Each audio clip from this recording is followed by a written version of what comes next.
My girlfriend was living two lives, and I had no idea. I thought everything was perfect. We talked every day, made plans for the future. I trusted her completely. But one night, she just disappeared. No texts, no calls, nothing. At first, I ignored it. But something felt off, so I did something I shouldn't have. I searched her name online, and that's when I found it. A second account, different name, different pictures, different life. In that life, she had another boyfriend, another group of friends, another version of herself. It was like I never existed. So I confronted her. She didn't panic. She didn't even lie. She just looked at me and said, "You weren't supposed to find out." Then she walked away, like I meant nothing. What would you do if you found this out? My own brother stole my entire inheritance and disappeared without a trace. When my parents passed away, they left everything to both of us, split 50-50ths. But one day, I checked the account and it was empty. No warning, no message. My brother had withdrawn all the money and vanished. His phone, off. His apartment, cleared out. It's like he planned this the whole time. I trusted him. He was my family, and he betrayed me for money. It's been 3 years, and I still haven't found him. But last week, I got a message from an unknown number. Part 2? What would you do? My husband had a secret phone, and I had no idea.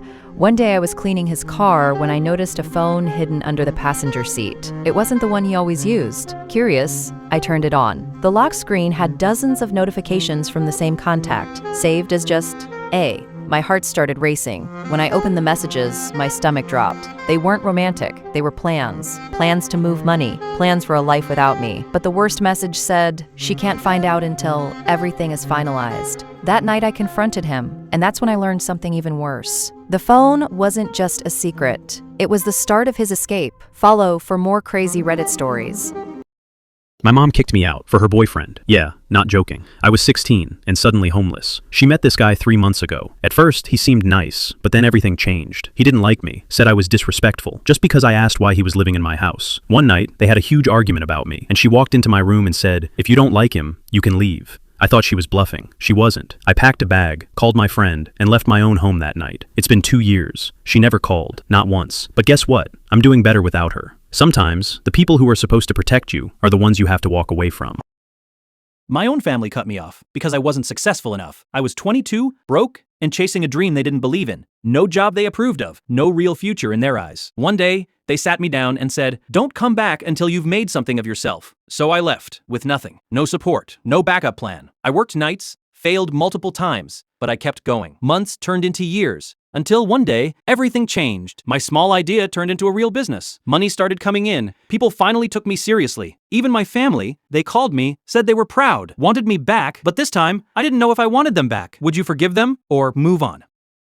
I spent 30 years chasing money, and I thought I was winning. Long hours, no sleep, missed birthdays, missed memories. But hey, my bank account, it kept growing. At 50, I finally had everything I once dreamed of. Big house, nice cars, financial freedom. But then one night, I sat alone in my living room and realized something hit me hard. I had no one to share it with. My friends had moved on, my family felt like strangers. And all those sacrifices, they didn't feel worth it anymore. Here's what I learned the hard way. Money can buy comfort, but it can't buy time. It can't buy real relationships. And it definitely can't buy back your life if you're chasing money right now. Just don't lose yourself doing it. Because one day, you might wake up rich, but feel completely empty. So tell me, what are you sacrificing for money right now? My grandpa told me one sentence before he died, and it changed my life forever. I was 19, lost, broke, no direction. Everyone kept telling me to figure it out, but I had no clue where to start. One night, I visited my grandpa in the hospital. He looked at me and said, "Most people don't fail because they're not talented. They fail because they quit too early." I didn't think much of it at first, but then he grabbed my hand and said, "If you just stay longer than everyone else, you win." That hit me hard, because I realized I wasn't failing. I was just quitting too soon, every single time. So I stopped quitting, and slowly, everything started changing. Sometimes, the difference between success and failure is just staying in the game.